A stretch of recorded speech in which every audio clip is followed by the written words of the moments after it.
I hope आप सब लोग खैरियत से हैं, अपना ख्याल रख रहे हैं और ऑफ कोर्स अपना होमवर्क भी साथ साथ कंप्लीट कर रहे हैं, because which is very necessary to complete your homework class के साथ साथ। ओके, सो हमारा लास्ट चैप्टर जो हम पढ़ रहे थे, रिमेंबर क्या चैप्टर था वो? Where is the surgeon.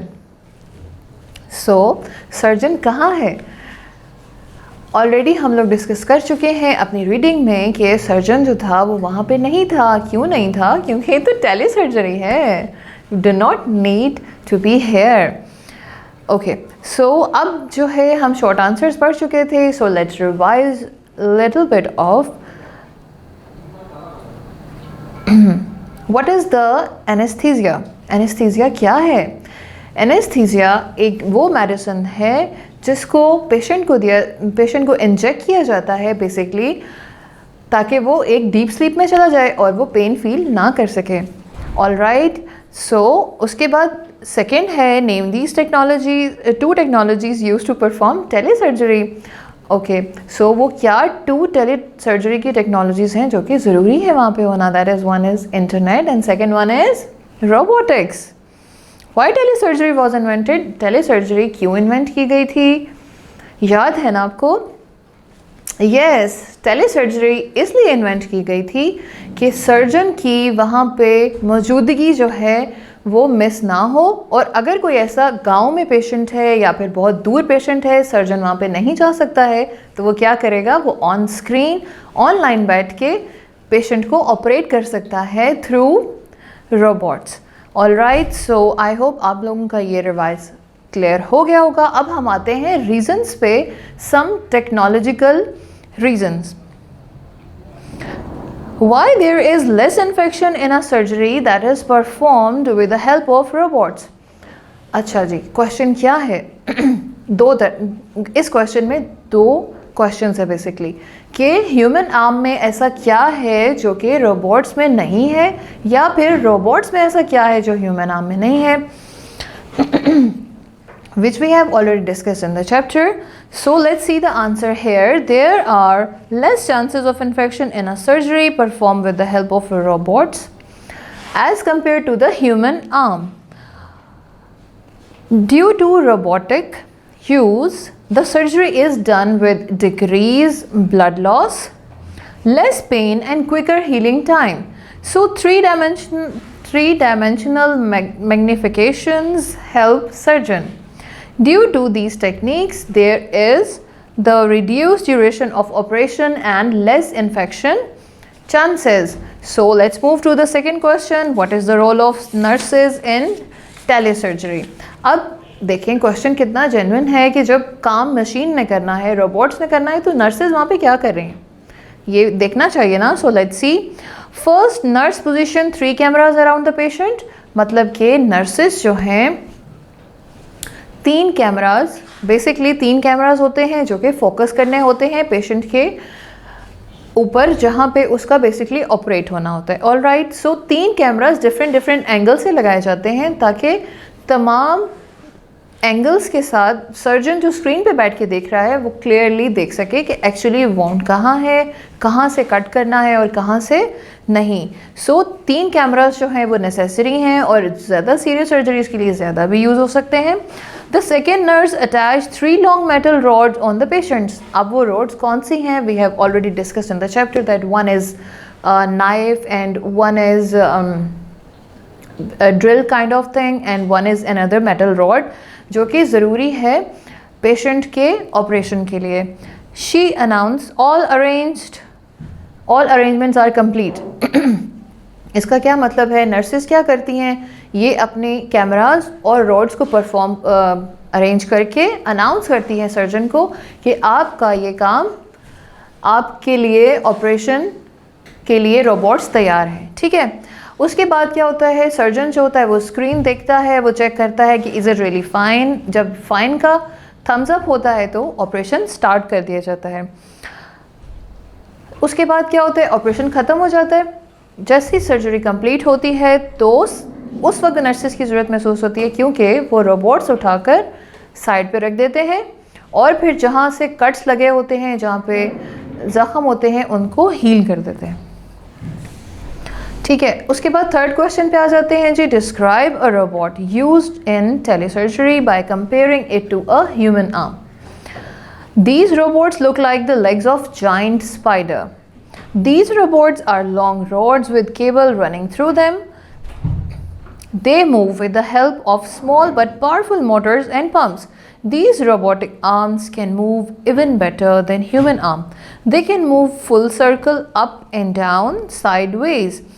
Okay, अब हम यहाँ पे लेते हैं pause and let's discuss it. सबसे पहले तो एक human arm, we know that कि हमारी जो आर्म है वो इस तरह घूम सकती है बट इस तरह नहीं घूम सकती, we can see that. But जो रोबोटिक आर्म है वो डेफिनेटली इस तरह घूम सकती है, पीछे की तरफ भी घूम सकती है, पूरा राउंड भी ले सकती है, क्योंकि ह्यूमन बॉडी के अंदर जाने के लिए ऑब्वियसली जब हमें कट लगाने होंगे, मे बी हमें यहाँ कई बार ज़रूरत पड़े कि हमारी बाजू पूरी राउंड घूमे, वो एक ह्यूमन बॉडी की पॉसिबल नहीं है, तो हम रोबोट्स उसके लिए ज़्यादा एफिशिएंट रहते हैं।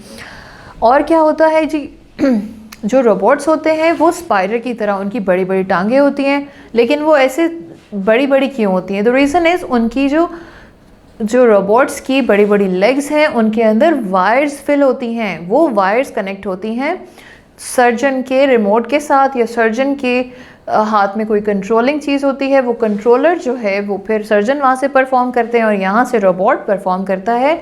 और आपको पता है कितने डिस्टेंस तक ये परफॉर्म हो सकता है? मैक्सिमम जितना आप सोच सकते हैं, लेकिन अभी तक जो एक्सपेरिमेंट हुआ है वो हुआ है 4000 kilometre far away from the patient. So this is very good and very effective for the coming years. उसके बाद आगे चलते हैं। The surgeon has small controller with which he is moving these robots just the way he wants. His controller are of the size of a crayons. These controllers are attached to cables which we have already discussed. These cables are taking the command of the surgeon 1000 kilometer away from the patients. So I think it is way more easy to understand now. Let's see the next question. What are some of the benefit of internet? We have already discussed in the chapter as well. Internet के बहुत सारे फ़ायदे हैं। कैसे फ़ायदे हैं कि internet ने हमारी दुनिया को एक ग्लोबल विलेज बना दिया है ना? हम कहीं भी दुनिया के कोने में हो, हम जहाँ भी होते हैं, हम अपने रिलेटिव्स के साथ, हम अपने लव वन के साथ बात कर सकते हैं और उनको अपनी तबीयत के बारे में आगाह कर सकते हैं। So this is all because of internet. Internet के और भी बहुत सारे फ़ायदे हैं, ये आप खुद भी सोच सकते हैं, लेकिन कुछ फ़ायदे हम यहाँ पे डिस्कस कर लेते हैं। ऑब्टेनिंग इन्फॉर्मेशन, जैसे फॉर एग्ज़ाम्पल मुझे किसी चीज़ के बारे में पता नहीं है, फॉर एग्ज़ाम्पल मुझे वेदर के बारे में नहीं पता है इस वक्त क्या मौसम चल रहा है, तो क्योंकि मुझे ऑब्वियसली अपने क्लोथ्स को उस तरीके से कैरी करना होगा। अगर मुझे कहीं ट्रैवलिंग पे जाना है तो सिंपली मैं क्या करूँगी, गूगल करूँगी, इंटरनेट पे सर्च करूँगी दिस एरिया का क्या वेदर है, मैं उस हिसाब से अपने ट्रैवलिंग बैग को रेडी कर सकती हूँ। और भी बहुत सारी इंफॉर्मेशन अवेलेबल हैं।